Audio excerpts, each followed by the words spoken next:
નમસ્કાર મિત્રો, ફરી વખત સ્વાગત છે આપ સૌનું દ્વારકેશ ઓનલાઈનના એક નવા જ વિડીયોમાં.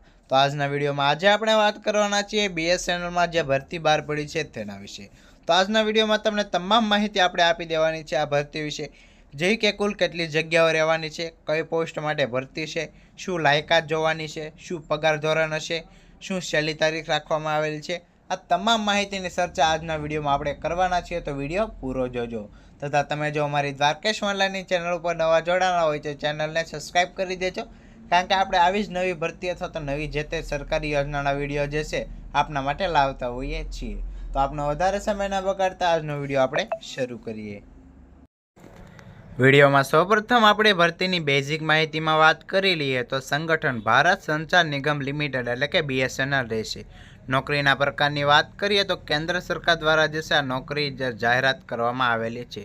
પોસ્ટ નેમની વાત કરીએ તો સિનિયર એક્ઝિક્યુટિવ ટ્રેની એટલે કે SCTની જે છે આ ભરતી રહેવાની છે. વર્ષ 2026 રહેશે.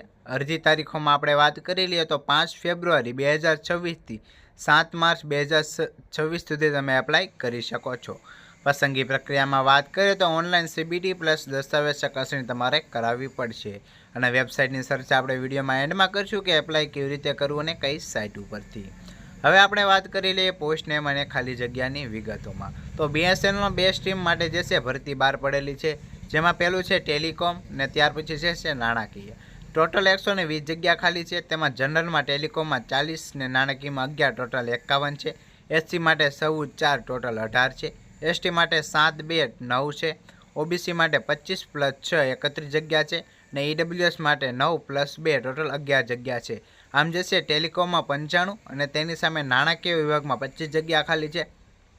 આમ બંને સ્ટ્રીમથી જે છે BSNLમાં ટોટલ બધી કેટેગરીને ઇન્વોલ્વ કરતા ટોટલ જે છે 120 જેટલી જગ્યાઓ માટે જે છે હાલ ભરતી જે છે બહાર પાડવામાં આવેલી છે. હવે આપણે વાત કરી લઈએ પગાર માળખું અને BSNL સ્ટેટની જે છે પગાર જે છે DNE પ્લસ પગાર ને ધોરણ E3 મુજબ લાગુ પડશે. મૂળભૂત પગાર જે છે તમને 24,900થી લઈને 50,500 રૂપિયા જે છે પ્રતિમાસ સુધી મળી શકે છે. અને વધારાના લાભો જે છે HRA, TA છે, DA છે, તબીબી લાભો છે, કંપનીના લાભો છે વગેરે પણ મળવાપાત્ર થવાના છે. અને ત્યાર પછી જે છે 2 વર્ષની તાલીમ અને પ્રોમોલેશન પૂર્ણ કર્યા પછી જે છે ઉમેદવારને કાયમી સિનિયર એક્ઝિક્યુટિવ તરીકે જે છે સમાવિષ્ટ કરવામાં આવશે. એટલે કે ત્યાર પછી જે છે તમને કાયમી ધોરણે પરમનન્ટ માટે જે છે ત્યાંના જે છે સિનિયર એક્ઝિક્યુટિવ તરીકે જે છે જાહેર કરી દેવામાં આવશે. હવે આપણે વાત કરી લઈએ પસંદગી પ્રક્રિયા. તો BSNL સેટની પસંદગી પ્રક્રિયા 2 તબક્કાઓમાં થવાની છે. પહેલું તો જે છે ઓનલાઈન કમ્પ્યુટર આધારિત ટેસ્ટ એટલે કે CBT રહેશે અને ત્યાર પછી જે છે દસ્તાવેજ ચકાસણી રહેશે. અંતિમ પસંદગી જે છે લેખિત પરીક્ષામાં પ્રદર્શનના આધારે કરવામાં આવશે. એટલે કે જે છે લાસ્ટ તમારું જે મેરિટ બંનેને પ્લસ કરીને થશે તેના આધારે જે છે તમારી લાસ્ટ પસંદગી કરવામાં આવશે. હવે આપણે વાત કરી લઈએ વય મર્યાદામાં. તો જનરલ, EWS અને OBC CL માટે 30 વર્ષ છે. OBC નોન ક્રિમિનલ માટે 33 વર્ષ છે. ST SC માટે 35 વર્ષ છે. ફિઝિકલ હેન્ડીકેપ જેમાં જનરલ, EWS, OBC અને CL માટે 40 જગ્યા છે. અને ફિઝિકલ હેન્ડીકેપમાં OBC NCL માટે જે છે 43 જગ્યા ખાલી છે. જ્યારે FWS STમાં ટોટલ 45 જેટલી જે છે અહીંયા ઉંમર રાખવામાં આવેલી છે. એટલે કે મહત્તમ ઉંમર 18થી 45 વર્ષે તમે એપ્લાય કરી શકો છો.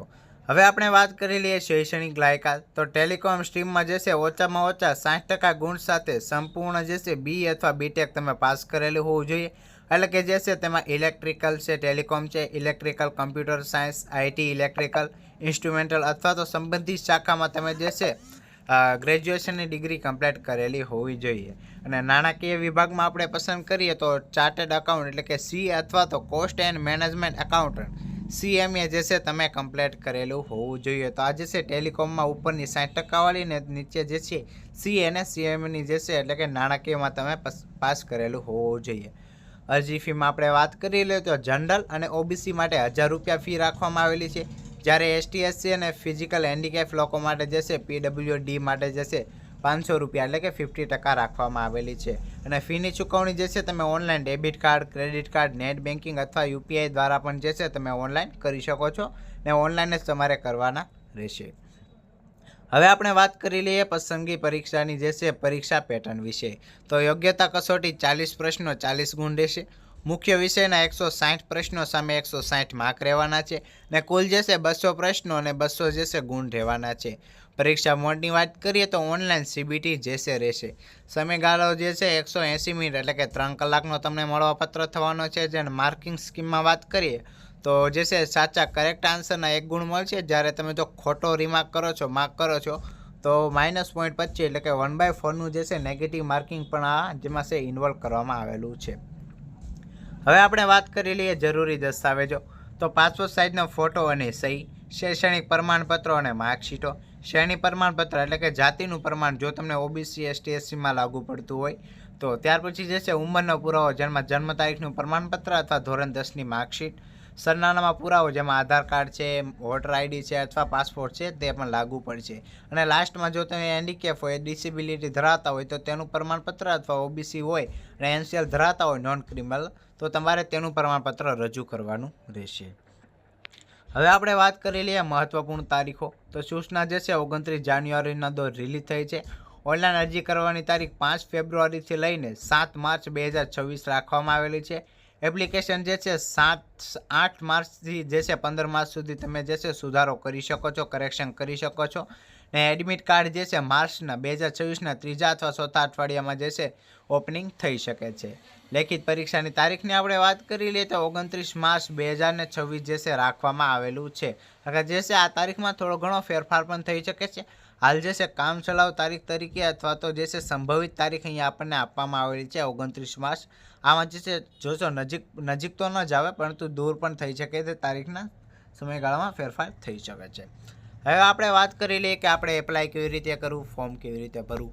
તો સૌપ્રથમ આપણે જવાનું છે bsnl.com.in ની સાઇટ ઉપર.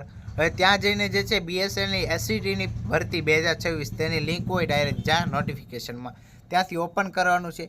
ત્યાર પછી તમારે રજિસ્ટ્રેશન કરીને ઓનલાઈન અરજી ફોર્મ કાળજીપૂર્વક ભરવાનું રહેશે. તેમાં જરૂરી દસ્તાવેજો અપલોડ કરવાના રહેશે. ત્યાર પછી અરજી ફી ચૂકવવાની રહેશે અને ત્યાર પછી જે છે તમારે સબમિટ કરી દેવાનું રહેશે. સબમિટ કરતાં પહેલાં તમારે એક વખત ચેકઆઉટ કરી લેવું કે ફોર્મમાં કાંઈ ભૂલ નથી રહી, કારણ કે સબમિટ કરાઈ ગયા પછી તમે જે છે કરેક્શન વિન્ડોમાં જ જે ડબલ ફી કાપીને તમે કરી શકો છો. તો આ હતી ભરતીની માહિતી. જો તમને વિડીયો સારો લાગ્યો હોય તો વિડીયોને એક લાઇક કરી દેજો ને આવા જ નવા વિડીયો જોવા માગતા હોય તો દ્વારકેશ ઓનલાઈનની ચેનલને સબસ્ક્રાઈબ કરવાનું ભૂલતા નહીં. મળીએ મિત્રો નવા વિડીયોમાં.